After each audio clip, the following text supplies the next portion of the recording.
clextra, we have this feature called Finance 4 Maps. And actually, these four maps or Finance 4 as we call it, is actually really and genuinely integrated and linked to the Balanced Scorecard of Kaplan and Norton. So these are the four things that we look at. It is integrated, but not exactly the Balanced Scorecard approach. But we look at four aspects of an organization. So the first aspect is, if you really look at it, this is the only four major uh, actions or activity of any business. So to sum up the four activities, one is revenue, and on that revenue you have expenses. Two, three, there are communications costs. Today everything is about messaging and reaching out, brands, building. So we grouping all that. It's a component of expenses in most cases, and so are people costs. So if you really think about it, three and four is a part of expenses, yes, but we are clearly differentiating them and suggest that you look at entirely costing this very differently. The financial accounting will say that there's just revenue and expenses. What is three? What's four? But our point is that if you do not invest in people skills, some people have costs of 50, 60% if you're a call center, or if you're a research lab, most of your people are people costs. So how are you going to do that? Today with social media, digital, especially with the pandemic, digital transformation, how you manage your overall reach costs, how do you manage your communications is a real key failure in most organizations and will be even more important in this pandemic environment. So this is what we're suggesting, that you do look at this, though on a balance sheet and current financial accounting systems, three and four is a part of two. We're looking at it very differently, and we have this complete platform in Clextra to manage this. So let's go over these four maps in a little bit more detail. So the first one is obvious, the revenue map. So the revenue map is to identify and recognize and reward your most effective salespersons, know more about your profitable customers, better price list management, allow for currency fluctuation, demand and supply, leverage the internet, catalog, have an e-catalog, centralized order acceptance, 80% of your sales may come from 20% of your products or from 20% of your salespeople. Uh, the last 5% is your marginal profit. We have a separate video on that marginal profit. So look at that.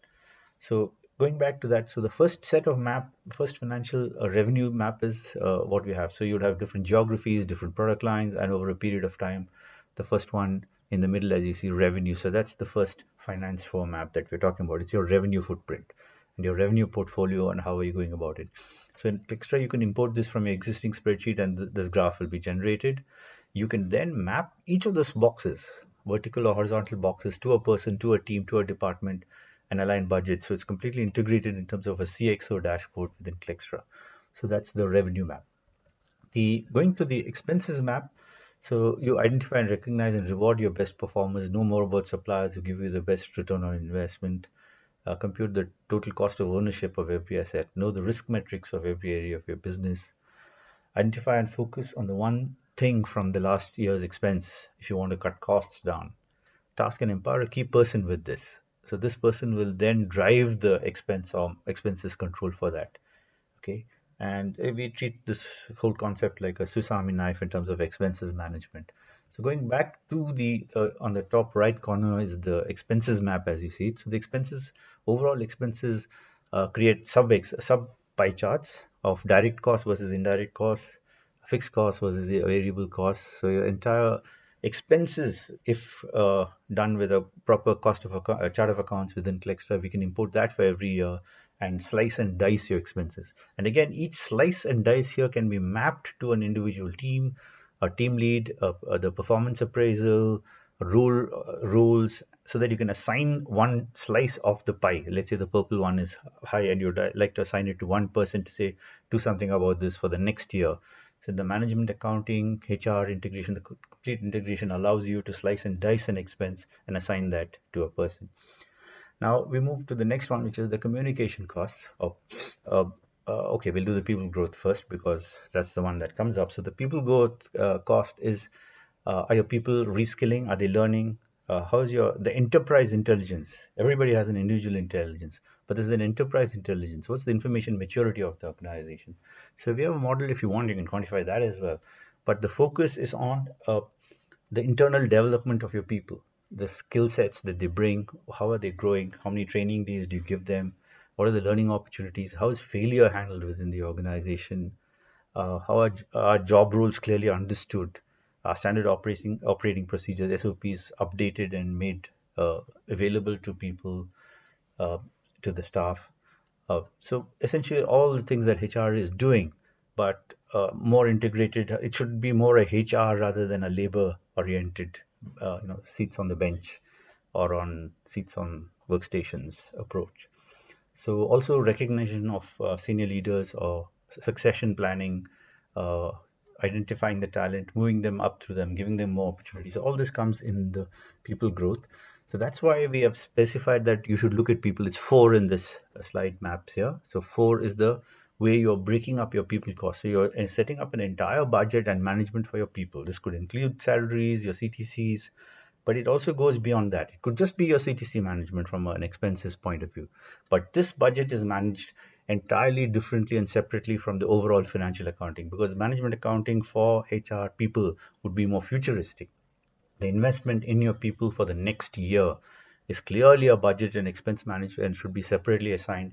It is not. It might be a finance person within HR, within the finance department, who's handling this as a separate profit center, cost center. It could be a profit center, but the profit center can happen when you handle royalties and your patents are filed. And there are other ways to also make this a profit center if you need to be. The fourth is the communication cost. So the fourth part is the collaborative communication. So social media, how do you work together? So individually, you have everybody working on what they are supposed to do: supply, vendor, customers are giving you orders. How do you make this whole ecosystem that is needed? So the really successful companies are those who have created enormous and large ecosystems. So how the ecosystem requires communication. You don't have to talk, you don't have to write, email, social media. You can think of it almost like biology. How do the ants or termites, how do they communicate? So you can learn a lot from nature. So these are the communications costs. And again, we are putting a number on this. So the number that you're putting in three here is the communications costs. What are you investing on? I mean, all your devices are essentially communications devices, your laptops, your mobiles. Most of your infra could be called communications devices. So if you really look at storage, computing, everything else that comes in, the bandwidth in and out, and it's not a separate budget, but it's an overall budget about how you're going to manage your communications. Again, this is futuristic because when you're talking scale, it's essentially very, very important, because real scale comes from being able to reach out to a wider audience, being able to pick up more orders, execute them. So we're looking at communications as a very important aspect of the costing process. So these are the four maps that we're looking at. So increasing your revenue, reducing expenses, your people growth, and collaborative. A bit related to the balanced scorecard approach of looking at it holistically. And our way of doing that and actually making it happen is called the Finance for Maps. So each year you could have a budget, you could have a target, you could have actuals, you could have a gap for each of these, and it's quite elaborate in terms of how each of these components integrates with everything else in the ERP right across clextra.